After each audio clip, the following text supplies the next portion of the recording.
Hello and welcome to A Critical Dragon, where I talk about narrative in film, television, and in books. And today I am once again joined by Dr. Philip Chase. Hello, Philip. Hello, AP. How are you today? It's wonderful to be here. I see we've gone for matching shirts today, very nearly. Yes, yes, yeah, very stylish. And of course I have my elbow patches as well here, coming straight out of work again. So I am a little more dressed formally than normally I You would know, be. I never got the tweed jacket with the elbow patches. I obviously was missing out on that core aspect of academia. That's why I didn't have the tweed jacket with the elbow patches. That is why I am Dr. Fantasy. Well, technically, because you're the one teaching, shouldn't you be professor? I could be Professor Fantasy too, I suppose. Yeah. And because I am no longer teaching, therefore I am not a professor, I should be doctor. Oh, but we learned so much from you, AP. So therefore, you are Professor Fireballs. So today I thought we would have a chat about what tropes are, because obviously we've been doing this discussion of archetypes, and we're moving away Right. from talking about a lot of the archetypes because we Yeah. started with the Jungian or the literary adaptation of Jungian archetypes, to be Right. slightly more specific. And we're Right. moving now into talking more about uh, repeated motifs, images, metaphors, symbols, uh, story fragments that are recurring. And this is the territory of tropes. And Right. I don't know about you, but one of the things that I have heard when people dislike a story because there are elements of it that are unoriginal, quite often they will say it's very tropey. Right. And part of my initial reaction, because I understand exactly what they mean. It's they feel it's unoriginal or it is generic. And again, Right. there's another phrase that gets used quite a lot that you go, I don't. The nuance that we employ with these terms is probably slightly different to general conversation. So I thought we would have a bit of a talk about tropes. What are tropes? How could we think about them rather than, oh, they're just stereotypes, because we have a word for that, stereotypes. Oh, well, they're just cliches. Well, we have a word for that, that's cliches. So if tropes are something slightly distinct to a stereotype or a cliche, what is a trope? So, Right. being Dr. Fantasy, why don't you tell us what is a trope? Well, I'll tell you what Dr. Fantasy does to find out things. He goes to Google on his phone and he looks up the word. So I'm going to tell you what. And I'm going to say, educators across the planet everywhere are going, do you know how often we tell our students, don't start with the dictionary definition of the term? It's terrible. It's terrible. But I find it curious because if you look up archetype online, if you Google archetype and you look for the definition, there are different definitions here with different levels of specificity. And I think let me read them first because I think it's actually kind of interesting. So the first definition is, let's see, a very typical example of a certain person or thing. So that's, to me, is a very broad definition of archetype, and it could also be the definition of trope. But we'll talk about that. We'll talk about that. It also is an original that has been imitated, okay?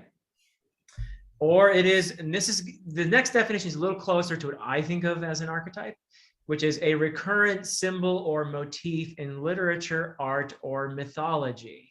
Okay, that's, I think, what we've been talking about in a broader sense when we've been talking about archetypes, but even more specifically in psychoanalysis. In Jungian psychology, this is the next definition, a primitive mental image inherited from the earliest human ancestors and supposed to be present in the collective unconscious. So that's even more specific. And that's where we kind of began. Well, it was episode 3, I think, in our series when we went back to that definition. A little out of order there. But anyway, so I think it's interesting when you Right. look at these different levels of understanding of archetype. Okay, so let's pause here for a second, because Yeah. I think one of the things that you can add into this that is a helpful, at least for me, a helpful way to think about it is prototype is a term we're all familiar with, and it's usually the first time someone tries to do something, they come up with a model, and it needs some level of refinement. It is the first attempt at something. That's the prototype. The Right. archetype is the perfected form. It is the clearly recognizable, perfect example of the thing. So the archetype, you can have a prototype, which can be slightly rudimentary. You can see elements of it. It gets refined into an archetype, which is the clear example of the thing. Right. And then, obviously, because of the connection to psychoanalysis, it is linked very often to these psychological aspects. Right. And I think for me, that is the easiest way to try and encapsulate what an archetype is. But that means an archetype is slightly different to a trope. Right. And for me, tropes are to literature what chords are to music. Yes. They are they can be a combination of story fragments. So a specific arc or a technique or a development or something that happens in narrative. That can be a trope, and it's usually a small fragment. So for instance, the hero growing up in a farm and then leaving to go on a quest. You could say Right. that is a trope of fantasy. Now, obviously, we talked about it in relation to the travelogue, in relation to the Callow Youth, but both those things are very specific and emphasize different aspects and are, in terms, actually, some respects, broader. But the farm boy leaving the farm to go on a quest, you go, that is a trope. So Right. that's a So one story thing that's fragment. key here is recurrence, right? Yeah. The recurrence of this pattern or this figure, and I think that like an archetype, it can be a person or it can be a pattern of events that we recognize. Oh, that's in lots of other stories, right? That's Yeah. so that recurrence is central to what we're talking about. Because a trope is, or a trope can be a lot of different things. It can be a symbol, it can be a motif, it can be an Right. object, it can be a character type, it can Right. be all of these different things. And what we see is it is repeated throughout a genre, throughout literature. We recognize it as a story element. It is one of these elements, but it's just, it is neither pejorative nor positive. It has no sort of value associated with it. It is a thing. A trope is a thing. Yeah. So Much let me like, agree with that. okay, Let me just agree with you about the fact, because I think we have to pause on that idea, because you and I both agree that trope by itself is a neutral word. It does not necessarily imply negative or positive. However, I think a lot of people, when they hear the word trope, assume that it's negative, that it is what you and I would probably call a cliche. So that seems to be a common reaction, at least. And when you call something tropey, that's even more negative. But even just the word trope by itself seems to carry to a lot of ears a connotation of negativity. That this is not just a pattern, but it's a lazy repetition of this. We've seen this before. Oh, you're doing it again. This is nothing new. This is not interesting. It seems to have that.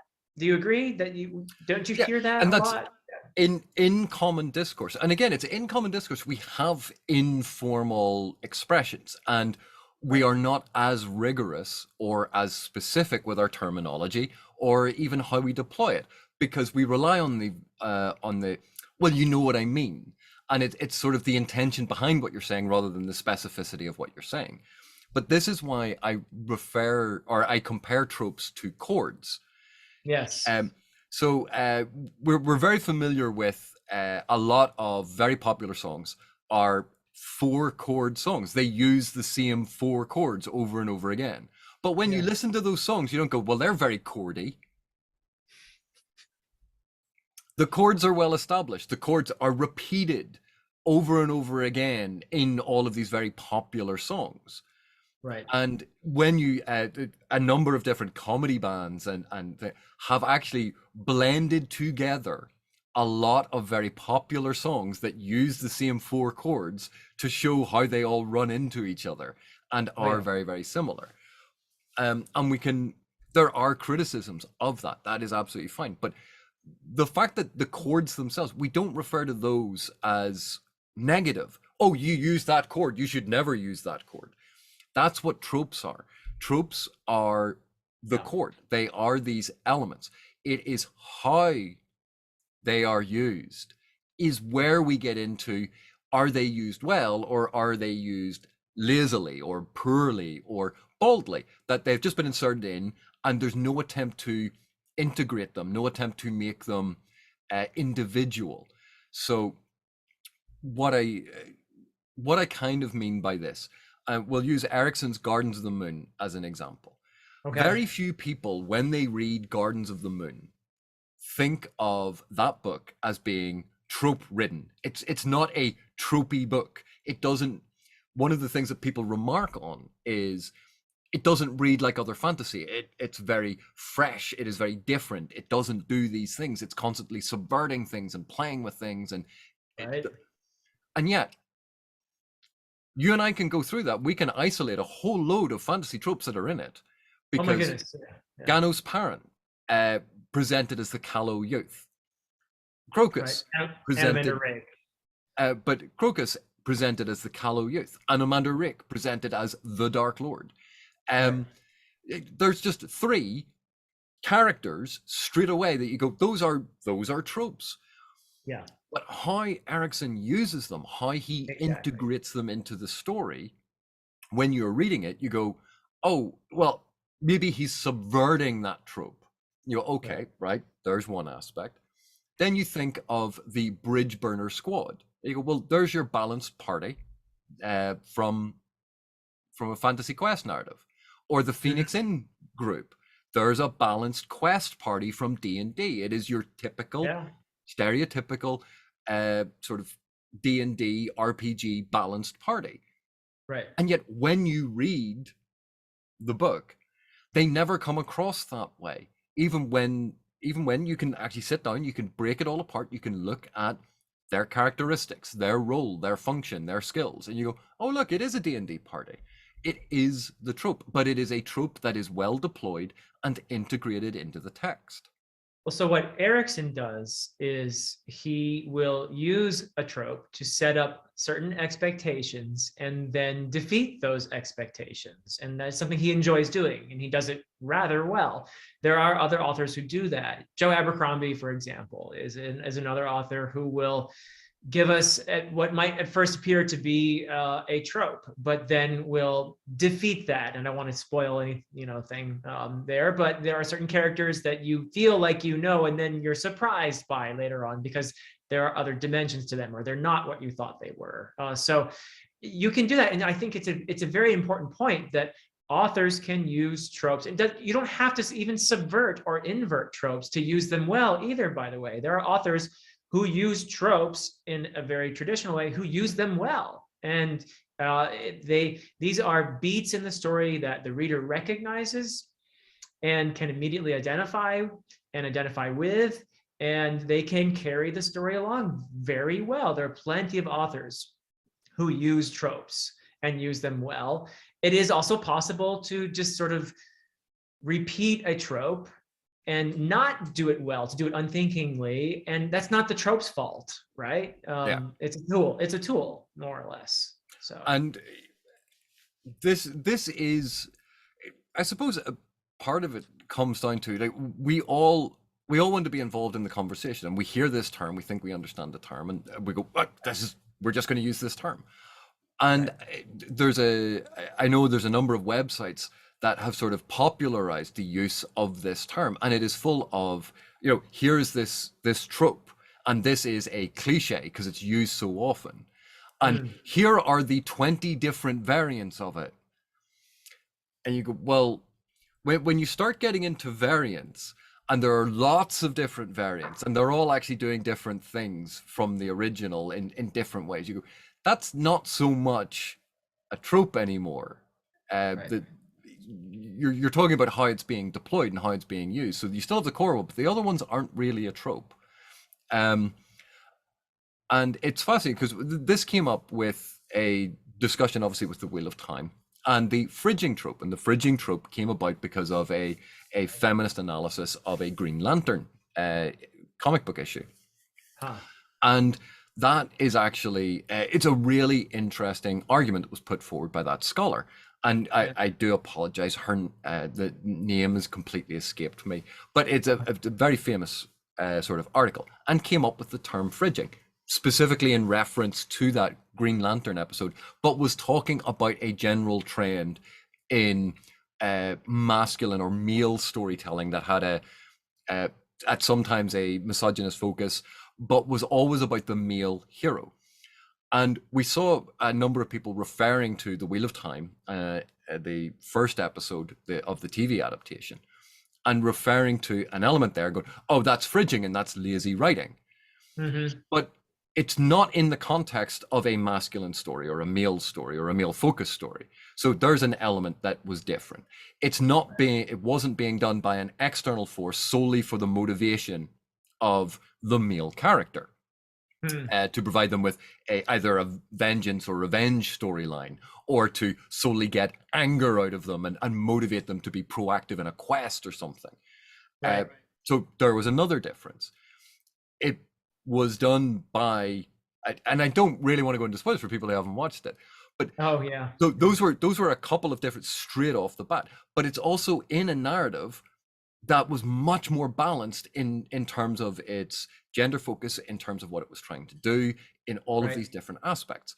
And so when people go, "Oh, this is lazy writing, this is the fridging trope," my response is basically, no, that's lazy criticism, because you're not considering the nuance of A, what the trope is, B, what that trope is actually describing, and C, what happened in the narrative. And yes, there are superficial elements that are the same, and no one is arguing that, no one is gainsaying that. But to dismiss it as A, it's just the fridging trope, and B, this is bad and lazy writing, is overlooking what was actually being done in the show. And one of the major aspects of the fridging trope is that character who died basically got stuffed in the fridge. That's the end of their arc, and they don't have any further impact in the story, and it's not really important anymore. And we see that this is going to have a recurrence continually through the story and have ramifications through the story. And it even gets brought up very directly in one of the later episodes. And this is kind of what I wanted to clear up, that tropes in and of themselves are not lazy writing. They are the chords of literature. They are recognizable symbols and metaphors and motifs. And when we see them, it is always, or sorry, I shouldn't say always, it is almost always more important about how they are being deployed, the reason they are being deployed, the effect that is being achieved with them. And for the Wheel of Time episode, when you consider what they were trying to communicate in an incredibly short space of time, in balance with all of the other elements that are being communicated, that was actually a very effective use of something that was harrowing, was presented as harrowing, was treated seriously, and wasn't brushed under the carpet, and has long-lasting repercussions for all of the characters. And that's one of the things that distinguishes it. So we can be very dismissive. Oh, it's just a trope. But that is the sort of the superficial knee-jerk reaction to something without deeper understanding. And one of the things I always champion is thinking about things deeper, because usually it is a lot more complex than you think. Yeah. Gail Simone, is that the name of the author? That sounds very familiar, and I feel ashamed, and I am very sorry. Oh, I don't think you need to. Women in Refrigerators is the website, I guess, but or article. But anyway, yeah, I think that you're absolutely right, and there is a danger of well. First, I do want to recognize too, though, that sometimes it has been very important for people like Gail Simone, if that's I forgot that correctly, to point out tropes that have been used unthinkingly, that have been inherited from the past with social systems that we no longer recognize as the way we want to live. I mean, we've moved further away from forms of patriarchy, for example. And we recognize certain tropes as unthinkingly just repeating the patterns of patriarchy, of repeating harmful patterns, reinforcing gender norms that have been harmful to some people in the past. So it's important to have people like her point out, this is a trope, this is a thing that gets used, it gets repeated most of the time unthinkingly, and it might even be harmful to some people. And you could talk about repetitions of tropes of otherizing in fantasy as well, in a similar light, you know, of otherizing people from other cultures, of Eurocentric narratives where anything non-European is automatically bad. So I think it's important to talk about those things and to acknowledge those things and recognize those things and say, okay, this is a pattern that we often see in literature, and it seems to be reinforcing cultural views that we regard as potentially harmful today. So that's a positive. There is, of course, if you over apply that criticism, then you take meaning away from the criticism. In other words, if you see the fridging trope everywhere and you over apply it, you might be risking taking the power of that criticism away. And so it's a fine line in some ways, isn't it? Well, and to go to your point, tropes, and again, it's once you've been able to spot a recurring pattern and go, oh, it's this thing. Giving it a name gives you the shorthand to refer to the pattern. But that's and it is very, very valuable. So it's a lot of what I used to do in the analysis type of analysis that I did was finding patterns, and that it's exceptionally useful when someone has noticed a pattern and you can then see what the name is, but you read up on what that pattern is and you apply it. And yes, identifying tropes is fantastic. It is the first step, the first step, implying lots of other steps after it, at looking at how that structure is employed. And I don't mean to say that, oh, fridging isn't a trope. It is a trope. It has been. You've mentioned it before yourself as a point of criticism. Point of criticism of Erikson, actually. Yeah, yeah. So yeah. And people who were fans of that particular book of Erikson's were very critical of me and saying, "How dare I say that? Because it's not that." Right. And well, actually, but the issue is, yes, they are an excellent shorthand. And identifying these things helps us identify patterns in literature, helps us identify patterns not only of detrimental aspects, but also things that are quite positive or affirming, and seeing that those are patterns as well. Helpful. Yeah. But again, these are different to archetypes, but you can see how an archetype can be a trope. Yes, they're very close, but I think an archetype, it has particularly the Jungian definition of it goes places where tropes don't go, right? So you could argue that archetypes are a type of trope, though, I suppose. And archetypes are limited usually to the perfect ideal or perfect example of something. And obviously, a number of archetypes tend to be associated with specific ideals. But the Knight Protector as an archetype, or we talked about like the Mage, or all of these things. We can see elements of that in tropes that you go, oh, it's that story element that is used in all of these different stories. So a lot of archetypes can be tropes, but again, it's not necessarily that they are bad. You don't go, oh, this story has a wizard in it. That's such a trope. Right. Right. But if a wizard had a tall hat and a long white beard and was always male, oh, that is such a trope. And you go, well, it's Gandalf, or a lot of renditions or versions of Merlin or Dumbledore. Or, but because it's recognizable, that's actually a benefit. And one of the reasons why I think tropes get associated very much with genre, say both fantasy, science fiction, horror, and less so with literary fiction, which has its own tropes. Oh, yes. Oh, yeah. But one of the reasons why I think people isolate it so much is tropes are usually the most familiar aspects of a defamiliarized world. So when you have a fantastic world or a science fictional world or a horror world, horrific world, because this is not familiar to the reader, you can use tropes to provide the point of familiarity, so the reader is not entirely at swim. And that's actually, I think, a fascinating use of them, that they're the points that you cling on to because the world is so unfamiliar.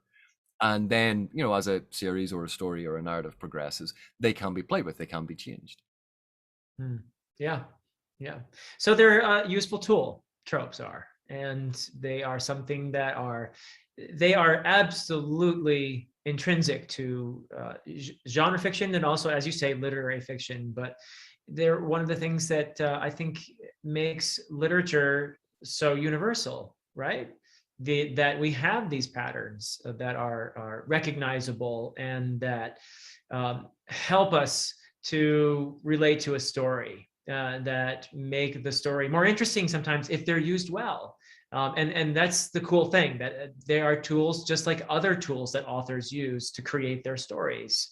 So authors will use a certain narrative voice. That's a tool. Authors will use description. That's a tool. So the tropes are tools that can be used really well and creatively. So they are, in and of themselves, simply neutral tools. Yeah. Yeah. And to just reiterate this point one more time, it's a bit like a metaphor. And you go, oh, that passage was very metaphorical.